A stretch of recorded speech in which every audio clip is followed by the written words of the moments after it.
ان کو اجازت ہوگی کہ وہ اسلام کے بارے میں کوئی بھی سوال ڈاکٹر صاحب سے کر سکتے ہیں۔ اسی کے ساتھ ساتھ میں گزارش کروں گا تمام سوال کرنے والے بھائیوں اور بہنوں سے کہ کوئی فقہی سوال نہ کریں اور اختلافی سوال نہ کریں۔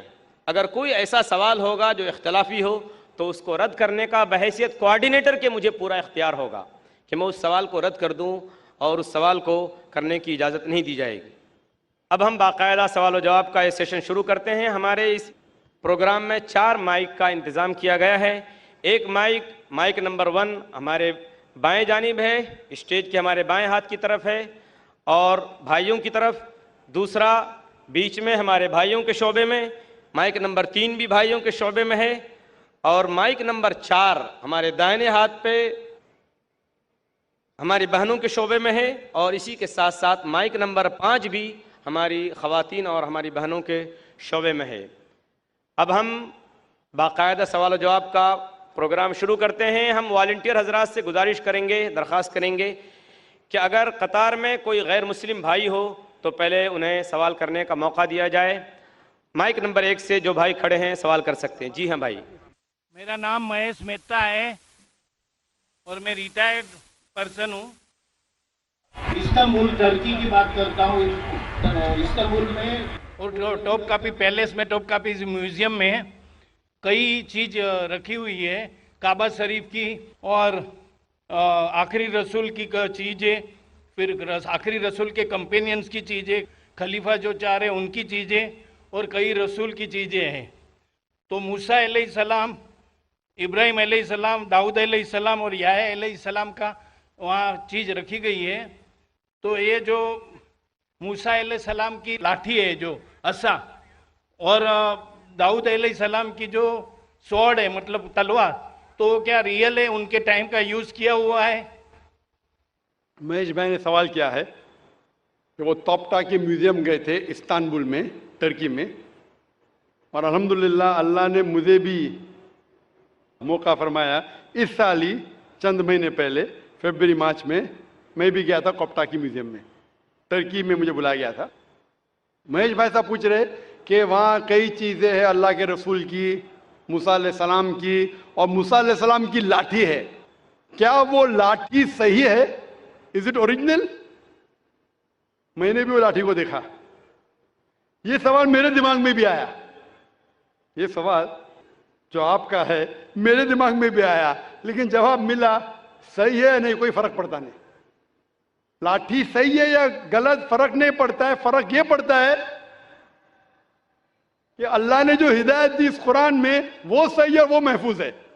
وہ لاٹھی سے دین ذرا بھی بدلے گا نہیں، ہسٹوریکل ویلیو ہو سکتی ہے، اس میں کئی چیزیں ہیں، جیسا آپ نے کہا خلفاء راشدین کے، حضرت ابو بکر، حضرت عمر رضی اللہ عنہ، ان کی کئی چیزیں، لیکن اس سے ہمیں کوئی فرق نہیں پڑتا۔ ہسٹوریکل ویلیو شاید جاننے کے لیے کیا کرنے پڑے گا، کیونکہ میں بھی ماشاءاللہ ایک میڈیکل ڈاکٹر ہوں، سائنس کے طالب علم ہوں، آپ کو کرنے پڑے گا کاربن ڈیٹنگ۔ کاربن ڈیٹنگ ایک ٹیکنالوجی ہے C14، وہ کاربن ڈیٹنگ سے ہم کو پتہ چل سکتا ہے کہ وہ چیز ہے وہ کتنی پرانی ہے۔ تو اگر ہم کاربن ڈیٹنگ کرتے ہیں اس لاٹھی پہ اور پھر پتہ لگتا ہے کہ وہ ہزاروں سال پرانی ہے، موسیٰ علیہ السلام کتنے ہزار سال پہلے ہمیں پتہ ہی نہیں، قرآن میں اس کا ذکر نہیں، بائبل کے ذریعے پتہ چلتا ہے کہ وہ تقریباً 1400 سال عیسیٰ علیہ السلام کے پہلے آئے، عیسیٰ علیہ السلام تقریباً 2000 سال پہلے آئے، تو بائبل کے مطابق موسیٰ علیہ السلام 3400 سال پہلے آئے، لیکن قرآن میں اس کا ذکر نہیں کون سے دور میں آئے۔ اور اگر بائبل کا حوالہ لیں گے تو سائنٹیفکلی میچ ہوتی ہی نہیں، کبھی فلڈ آیا کبھی ایجپٹ ہے، ان سائنٹیفک ہے۔ تو آپ کو پہلے کاربن ڈیٹنگ کرنے پڑے گا اس لاٹھی پہ، ان لوگ اجازت دیں گے کہ نہیں مجھے پتا نہیں، اس کاربن ڈیٹنگ کرنے کے بعد آپ کو پتا چلے گا کتنے سال، لیکن مجھے ابھی بھی نہیں پتا ایگزیکٹلی کتنے سال پہلے موسیٰ علیہ السلام آئے، لیکن ایز اے ہسٹوریکل ریکارڈ کوئی کرنا چاہتا کر سکتا، لیکن مجھے ایز اے مسلم میرے ایمان میں کوئی فرق نہیں پڑتا ہے۔ موسیٰ علیہ السلام کا جو ذکر قرآن مجید میں وہ صحیح ہے، اور جو ہدایت جو موسیٰ علیہ السلام کے ذریعے میں ملی، اللہ تعالیٰ جو دیتا ہے موسیٰ علیہ السلام کے ذریعے، وہ مجھے پتا ہے، اس کے اوپر عمل کرنا چاہیے۔ وہ لاٹھی صحیح ہے کہ نہیں ہے، وہ خلفاء راشدین کی چیزیں صحیح ہے کہ نہیں ہے، ہمیں کوئی فرق نہیں پڑتا ہے، اور فرق نہیں پڑنا چاہیے۔ ہمیں دیکھنا چاہیے ان کا پیغام کیا ہے اور ان کے پیغام کیا عمل کرنا چاہیے۔ Hope the answer the question. Mic number 2 میں جو بھائی ہیں سوال کیجیے۔ My name is Rohit Gandhi. I am second year engineering of VXTC. I want to ask that is Salah is important that much that can we leave our colleges and lectures?